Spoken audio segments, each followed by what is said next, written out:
식당하는 집사님 잘 아시겠지만 이제 날씨가 점점 더 더워지면 별것 아닌 건데도 괜히 얼굴 붉히는 사람들이 늘어납니다.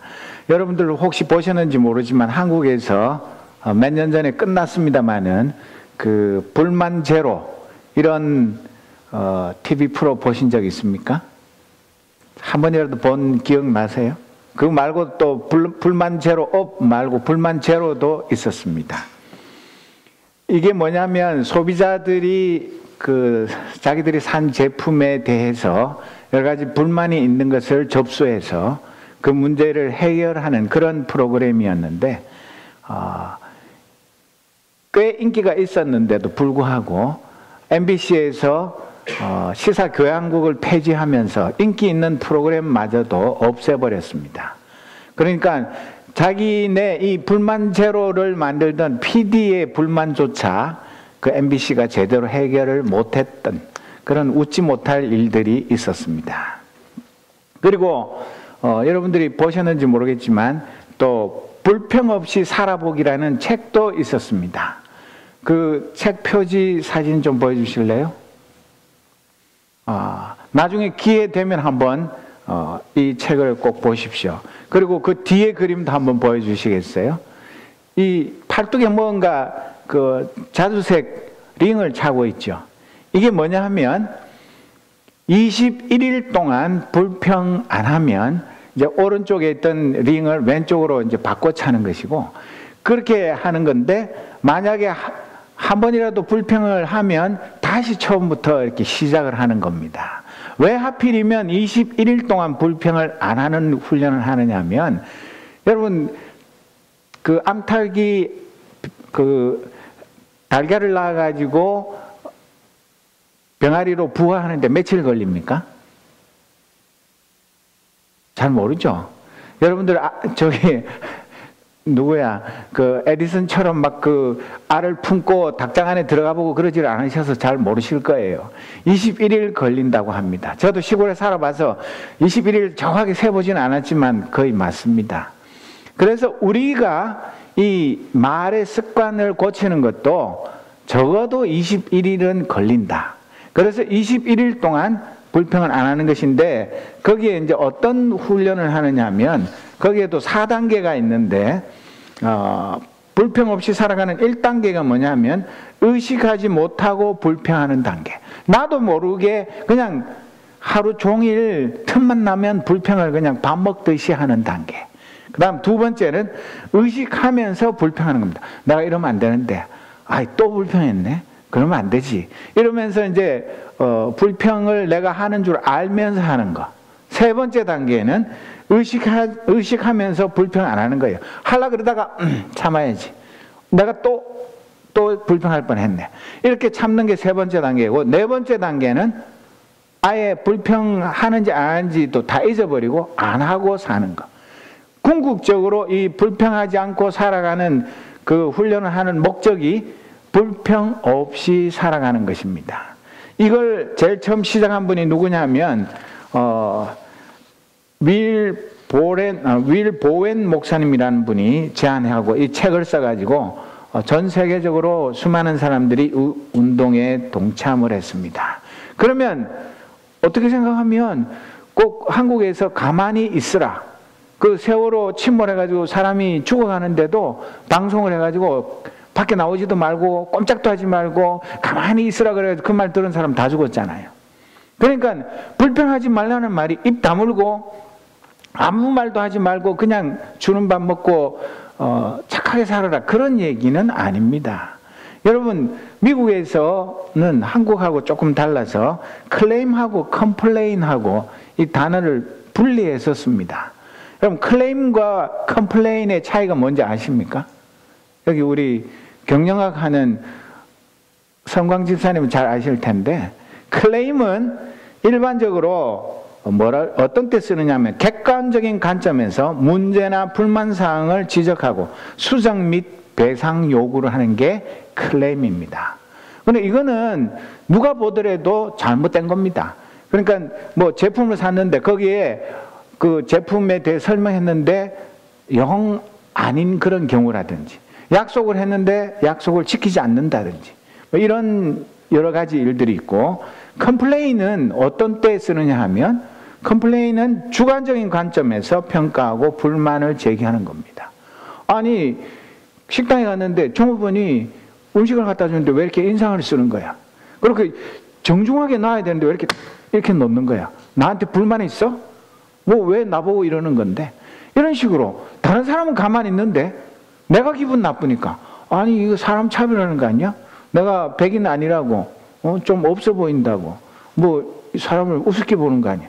이런 식으로 이제 시비를 거는 것, 내 마음에 이 불평이 일어나가지고 투덜투덜하는 그런 것을 컴플레인이라고 말합니다. 그러니까 누구든지 간에 클레임조차 하지 말고 컴플레인도 하지 말고 입 꼭 다물고 살아라, 그런 것은 아닙니다. 그럴 수도 없습니다. 성경도 그렇게 말하지는 않습니다. 그렇기 때문에 우리가 오늘 이 사도행전 6장 1절에서 7절에 나오는 말씀에 그 1절에 나오는 그 불평이라는 거, 그것이 과연 무슨 의미가 있는지, 그리고 그 불평을 어떻게 극복해서 이 예루살렘 교회가 다시 부흥하게 되었는지, 거기에 대해서 우리가 관심을 가지고 살펴보려고 하는 것입니다. 여러분, 이 예루살렘 교회는 생긴 지 얼마 안 됐는데도 하루에 3,000명, 5,000명 이렇게 회개하고 돌아와서 이 1절에 나오는 그때라는 것은 예루살렘 교회가 생긴 지 불과 몇 년 안 된 때인데, 학자들이 추정하기는 약 성도들이 2만 명 정도 되었을 거라고 합니다. 여러분, 처음에 몇 명으로 시작했죠? 마가의 다락방에 몇 명 모였죠? 120명 모였다가 2만 명. 지금 미국에도 2만 명 모이는 교회 별로 없어요. 아마 손가락이 남을 겁니다. 그런데 그렇게 갑자기 숫자가 불어나면 좋은 일도 많지만 이 수많은 사람들이 모여서 부대끼다 보면 여러 가지 문제가 생기게 되어 있습니다. 여러분, 그 사랑하는 가족들, 형제들 1년에 몇 번 얼굴 못 보는데도 먼 길을 달려오고 비행기를 타고 오고 나라를 그 태평양을 건너서 와가지고 처음에는 좋아서 어쩔 줄 모르고 이 얼마만이냐 이렇게 반가워하다가도 조금만 지나면 별거 아닌 거 가지고 기분 나빠가지고, 야, 그럴 것 같으면 빨리 꺼져라, 빨리 가, 뭐하러 그 먼 길 와가지고 내 속을 박박 긁어놓고 말이야, 보기 싫어, 오지마, 빨리 가. 이런 식으로 되기가 너무나 쉽습니다. 그래서 이 1년에 몇 번 명절에 가족들 다 모여놓으면 한 번도 안 싸우고 기분 좋게 만나서 더 기분 좋게 헤어지는 그런 것은 거의 기적에 가까운 일입니다. 막 툭닥거리고 싸우고 그러다가 또 화해하고 잘못했다고 빌고, 그래서 간신히 추스려가지고 다음에 또 만날 때 또 가야 되나 말아야 되나 그런 고민을 하면서 가족들끼리도 만나는데, 이 갑자기 불어난 성도들 사이에 얼마나 많은 문제가 있겠습니까? 그런데 그 중에서 오늘의 문제는 무엇입니까? 그 예루살렘 교회에 2만 명 정도 되는 사람들, 크게 두 부류가 있는데, 한쪽은 히브리파 사람들이 있습니다.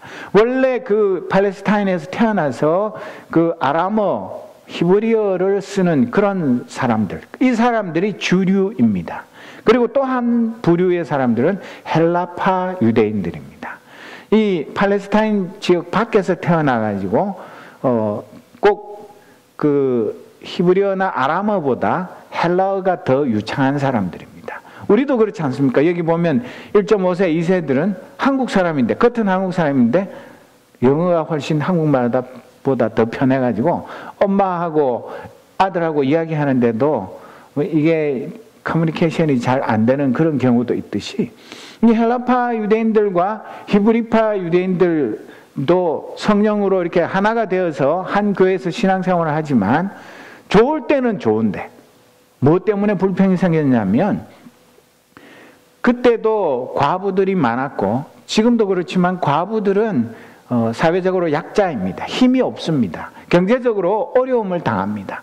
그러니까 이 초대교회, 예루살렘 교회에서 헬라파 과부, 유대파 과부들을 매일같이 음식을 대접하고 그들을 이렇게 구제하는 사역을 했는데, 헬라파 과부들이 생각할 때 우리를 무시하고 우리를 좀 홀대한다. 자기들이 팔은 안으로 굽어가지고 이 히브리파 유대인들이, 그 성도들이 자기네 그 과부들은 빵이라도 한 조각 더 주고 우리는 좀 무시하고 천대한다. 이런 것 때문에 기분이 나쁜 겁니다. 실제로 그랬는지 안 그랬는지 모릅니다. 설마 하니 그 예루살렘 교회에서 그 유대파 과부들에게 헬라파 과부들보다 뭘 더 주고 그렇게 해야 했겠습니까? 그런데도 이 불평을 하게 돼가지고 문제가 생기기 시작한 것입니다. 그 이야기가 이 12 사도들의 귀에 들어왔습니다. 그러면 여러분 어떻게 해결해야 됩니까? 뭐 그런 걸 가지고 시비를 걸고 그래? 누가 그런 쓸데없는 불평을 하는 거야? 누구야?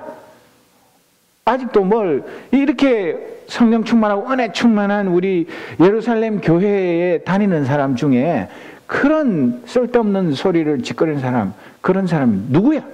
그렇게 한 것이 아니라 이 12 사도들은 그 불평의 소리를 듣자마자 이게 보통 문제가 아니다.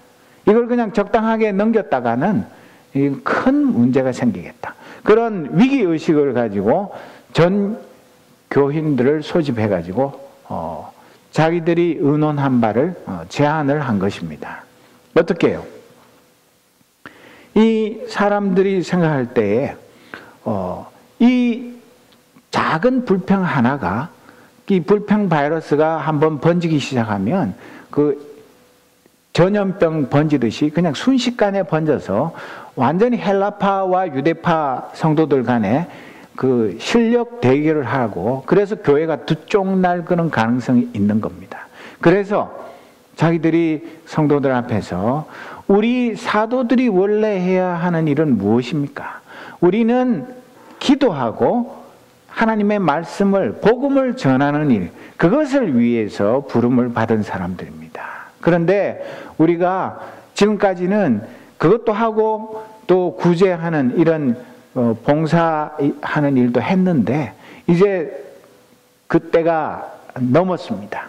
그래서 신망 있고 성령과 지혜가 충만한 일꾼 7명을 세워주면, 그러면 우리가 그분들에게 그 구제와 봉사의 임무를 맡기고 우리는 원래의 임무인 기도와 말씀을 전하는 일에 전념하겠습니다. 그런 제안을 했습니다. 얼마나 지혜로운 제안인지 모릅니다. 그걸 그냥 놔뒀으면 사람들 마음속에 자꾸만, 헬라파 사람들은 섭섭하게 생각해가지고 자기들끼리 모이기만 하면 너 오늘 뭐 빵이랑 습이랑 양을 얼마나 받았니? 다른 그 유대파 과부들 받는 거 봤어? 그래가지고 점점 자기들 차별 대우한다는 의심이 생기면 그게 뭘로 바뀝니까? 섭섭한 감정으로 바뀝니다. 그걸 우리 흔히 말하는 섭섭막이라고 그러는 겁니다. 그것이 또 조금 더 지나면 뭘로 바뀝니까? 괘씸마귀로 바뀝니다. 이것들 봐라. 어디 두고 보자. 괘씸하기 짝이 없는 것들. 그래가지고 교회 안에 서로가 서로를 의심하고 섭섭하게 여기고 괘씸하게 여기면 이게 완전히 콩가루 집안이 되는 겁니다. 아무리 사람이 2만 명 아니라 200만 명이 모이고 뭐 별걸 다 해도 그거 가지고는, 그런 상태로는 주의 복음을 전하고 하나님의 그 교회로서의 사명을 감당할 수 없고 집안 싸움 때문에 그 집이 무너지게 되어 있는 것입니다. 그래서 이 지혜로운 12 사도는 근본적인 문제 해결을 위해서는 이거 그냥 누가 떠들었는지 그 처음 말 꺼낸 사람을 찾아서 징계를 하는 게 문제가 아니라 이런 일이 다시는 일어나지 않도록 하기 위해서 이 일을 전념할 일꾼을 선출하게 된 것입니다. 그런데 여러분 생각해 보십시오. 빌립보서 2장 14절 15절 우리 다 같이 한번 읽어보겠습니다. 무슨 일이든지 불평과 시비를 하지 말고 하십시오. 그리하여 여러분은 흠이 없고 순결해져서 구부러지고 뒤틀린 세대 가운데서 하나님의 흠없는 자녀가 되어야 합니다. 그리하면 여러분은 이 세상에서 별과 같이 빛날 것입니다. 별과 같이 빛나는 게 뭐 대단한 거 아니에요. 무슨 막 신유의 은사가 있고 귀신을 쫓아내고 뭐 꼭 그렇게 해야만 되는 것이 아니라 앞에 뭐라고 해요? 무슨 일을 하든지 간에 불평과 시비를 하지 말라.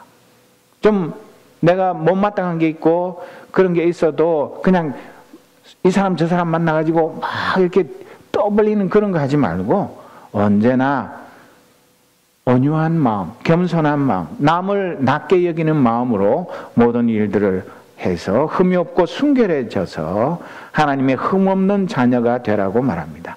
베드로전서 4장 9절에는 보면 이 베드로 사도가 편지를 쓰면서 이때 이 사건을 아마도 기억하고 썼겠지만 뭐라고 말하고 있습니까? 같이 읽어볼까요? 불평 없이 서로 따뜻하게 대접하십시오. 대접하는데도 투덜투덜 그렇게 하면 이거는 대접도 대접이 아니고 대접받는 사람도 마음이 불편해서 그 대접이 대접같이 여겨지지가 않습니다. 그러니까 정말 우리가 주의 일을 하는데 특히나 사랑의 봉사를 하는 데 있어서는 이 불평하는 것 이것이 얼마나 큰 문제인지 알 수 없습니다. 얼마나 많은 사람들이 주의 일을 한답시고 하면서도 틈만 나면 불평합니다.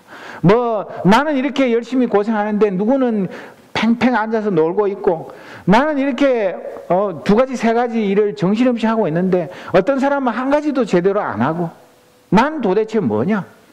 그런다고 해서 누가 나를 알아주는 것도 아니고 실컷 고생만 하고 힘만 들고 아무것도 좋은 건 없고 그런 식으로 불평하면서 일을 하면요 내 마음에 기쁨이 없습니다. 감사가 없습니다. 행복이 없습니다. 하기는 하면서도 스스로 나를 갉아먹는 그런 자해 행위를 하는 거나 마찬가지입니다. 정말 우리가 아무리 작은 봉사를 하더라도 우리가 이 찬양팀을 하든 찬양들을 하든 무슨 봉사를 하든 간에 남이 알든 모르든 우리의 그 모든 수고를 누가 아십니까? 하나님 아버지가 아십니다. 그 하나님 아버지가 내 마음속에 어떤 생각을 품고 어떻게 봉사하는지를 알고 계십니다. 그분이 아시고 그분이 인정하시면 그것으로 만족하는 것입니다. 그래야지만 우리에게 복이 있습니다. 여러분 로마서 1장 28절에서 31절에 보면 악한 사람들이 그 마음에 하나님 두기를 싫어해가지고 그러니까 하나님이 그러면 너희들 마음대로 해봐. 그렇게 했을 때 그 멋대로 살아가는 사람들 목록에도 보면 수군하는 자, gossipers, 뭐 틈만 나면은 그냥 쑥덕거리는 사람, 그 다음 비방하는 자, slanderers, 그냥 남을 칭찬하는 척 하면서 확 그냥 얼굴에 깃을 내는 이런 사람들이 그 상실한 마음, 하나님 은혜로부터 떠난 사람들의 그 목록에 들어 있습니다. 우리가 신앙생활을 하면서 예수를 믿으면서 교회의 봉사자로 일하면서도 이런 수군수군하는 자와 비방하는 자가 되면 결코 하나님을 기쁘시게 할 수도 없고 교회의 일꾼으로서 내게 주어진 사명을 감당할 수가 없게 됩니다. 그런데 어떻게 보면 과부들, 헬라파 과부, 히브리파 과부들 식사 대접하는, 식사 봉사하는 일에 그냥 몸 튼튼하고 씩씩하게 일 잘하면 됐지 신망이 있고 그 다음에 성령과 지혜가 충만한 일꾼 뭐 때문에 그렇게 복잡하게 자격 기준을 그렇게 정했을까? 그냥 그거 얼마나 간단해요, 그죠? 그런데도 그게 그렇지가 않습니다. 여러분, 어떻게 보면, 겉으로 보면, 일반 사회 사업하는 사람들, 식사 봉사하는 거, 밥차, 몰고 가서 점심때 음식 나눠주는 거, 그거랑 교회에서 봉사하는 거랑 뭐가 다릅니까? 오히려 세상에 하나님 모르는 사람들이 더 멋지게 봉사 잘하는 그런 단체도 사람도 많습니다. 그런데 왜 이 예루살렘 교회는 7 집사를 뽑으면서 그렇게 복잡한 자격 기준을 정했느냐 하면, 겉으로 드러나는 봉사 이전에 그 사람의 마음속에 하나님의 나라가 임해야 하는 것입니다. 이것이 세상의 봉사와 하나님의 교회의 봉사의 차이점입니다.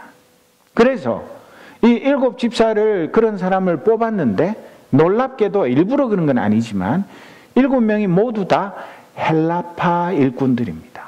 헬라파 과부들이 불평해가지고 그 문제 해결을 하기 위해서 2만 명이나 되는 성도들이 투표를 해가지고 뽑은 사람들이 전부 헬라파 집사들입니다. 그러니 헬라파 사람들이, 그 과부들이 생각할 때는 아무 불평할 게 없습니다.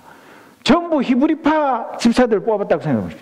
이것들 봐라, 우리 이 문제를 해결하라고 해놨더니 우리 파 사람들은 한 명도 안 뽑고 너희들 사람만 다 뽑아, 장난치나, 이렇게 될 거 아니에요.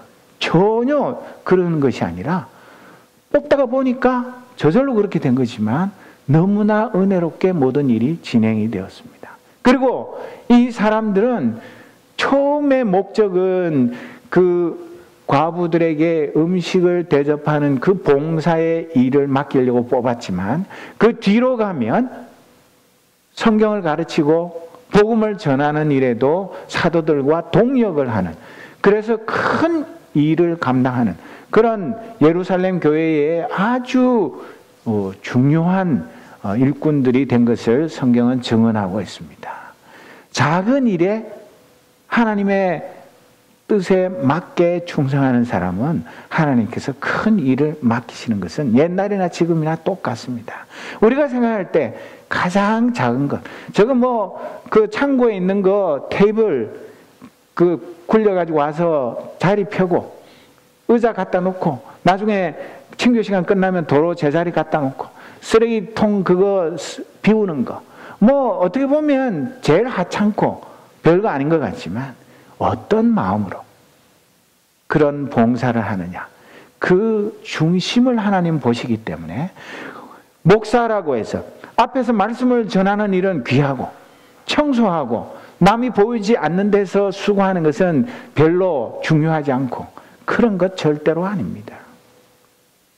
목사는 어쩌면 이미 이 세상에서 수고의 그 열매, 그 영광을 다 받아서 천국 가면 진짜 철가방 들고 배달 가야 될지 모르지만 정말 아무도 몰래 숨어서 주님을 사랑하는 마음, 교회를 사랑하는 마음으로 작은 봉사도 기쁨으로 하는 사람, 그런 사람의 수고와 헌신을 하나님은 기뻐하시는 것입니다. 이 초대교회도, 이 예루살렘 교회도 사도들이 성령으로 충만했기 때문에 전략 회의를 짜가지고 이 불평 문제를 불만 제로 어떻게 하면 해결할까, 그런 인간적인 지혜와 경험을 가지고 문제 해결한 것이 아니라 성령께서 주시는 신령한 지혜로 이 문제의 근원을 바르게 파악하고 그 문제를 하나님의 뜻대로 해결했기 때문에 그 뒤에 어떻게 됐습니까?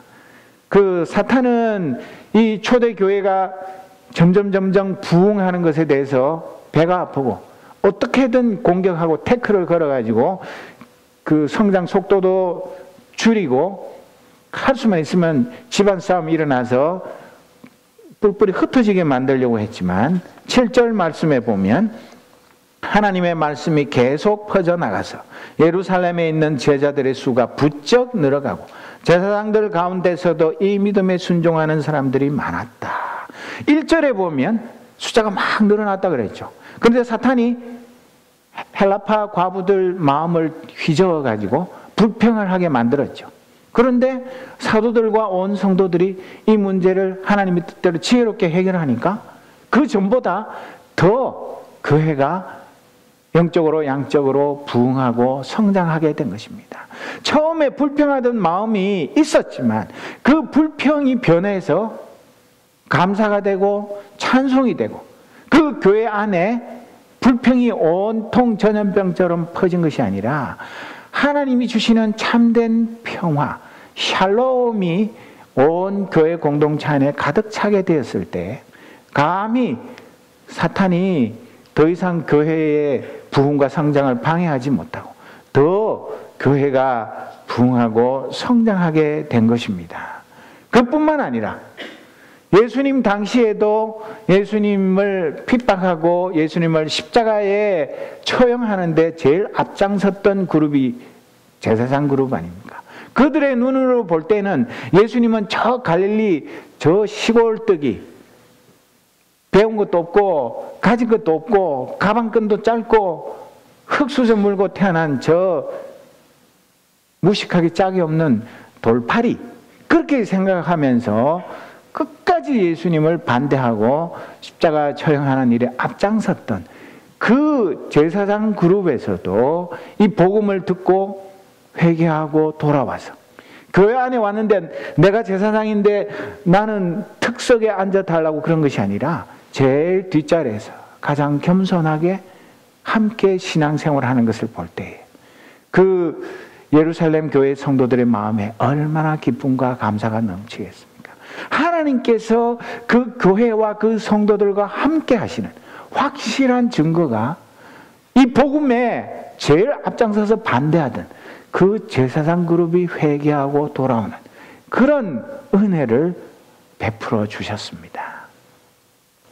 우리의 마음속에 불평과 원망이 변하여서 찬양과 감사, 샬롬의 그 은혜가 임하게 되면 원수들조차 우리가 하나님의 사람인 것을 알게 되고 우리 속에 참된 하나님의 사랑이 흘러 넘치는 것을 보게 될 때에 그들도 우리의 그 사랑에 동참하고자 하는 그런 마음이 저절로 생기게 되어 있는 것입니다. 전도는 이렇게 하는 것입니다. 나가서 자선사업도 하고 봉사도 하고 많은 좋은 일들을 해야 합니다. 또 복음도 전해야 합니다.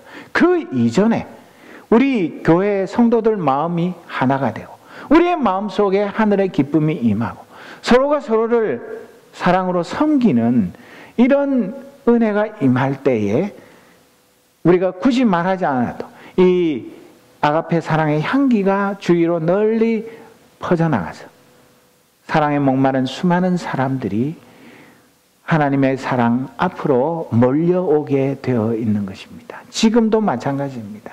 제가 오늘 아침에 뉴스를 하나 봤는데 우리 한국 목사님이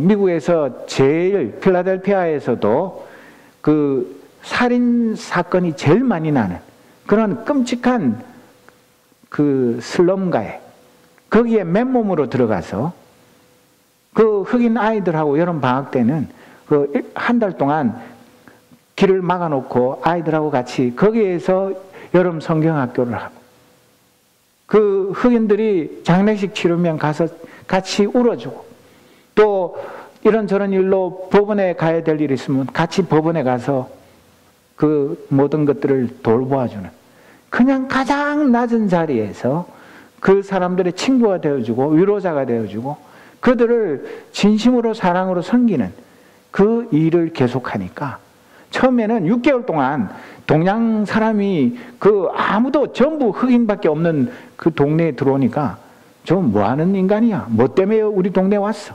저 미친 거 아니야? 죽고 싶어?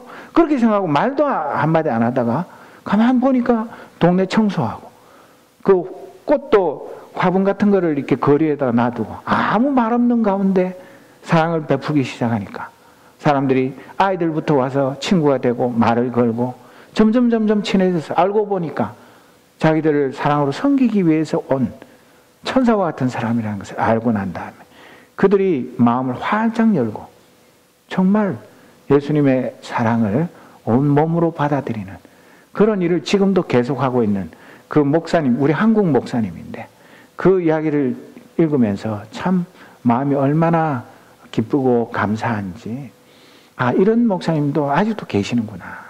자기가 언제 죽을지도 모르고 어떤 어려움을 당할지도 모르는데 아무도 알아주지도 않는데 예수님 사랑 가지고 가장 낮은 곳에서 수고하고 봉사하는 이런 주의 종이 있을 때에 주의 복음이 힘있게 역사하게 될 것입니다. 사랑하는 성도 여러분, 나는 어떻게 살고 있습니까?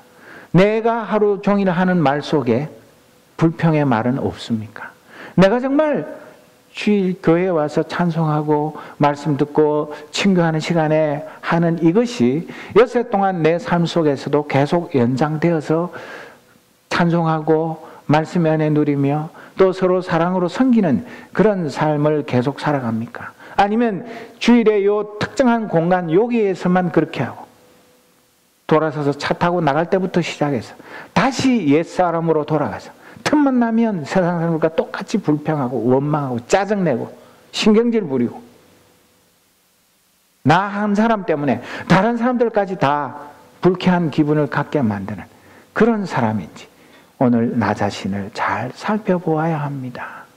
정말 내가 얼마나 많은 봉사를 하고 얼마나 많은 땀을 흘리는가. 그 이전에 오늘 여기에 나오는 것처럼 많은 사람들에게 칭찬을 받고 성령과 지혜가 충만해서 아주 사소해 보이는 작은 일이지만 정성을 다해서 하나님을 사랑하고 교회를 사랑하는 마음으로 지성으로 봉사하는 그런 삶을 살아가는지, 내가 가는 곳마다 그 불화와 불평과 원망이 사라지고 서로 기뻐하고 감사하고 즐거워하고 행복이 넘치는 참된 하나님의 평화, 그 샬롬이 임하는 그런 사람으로 살아가는지 나 자신을 잘 살펴보아야 합니다.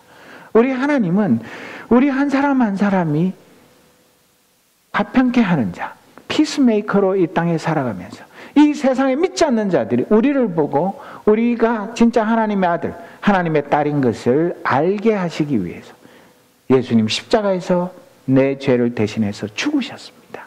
그 주님의 십자가 사랑을 헛되게 하지 않기 위해서는 내가 불평보다는 찬양을, 원망보다는 감사를, 그리고 내 삶에 예수 그리스도의 생명의 향기가 풍길 때 우리를 통해서 참된 복음이 증거되고 교회가 부흥하고 성장하게 될 것을 믿습니다.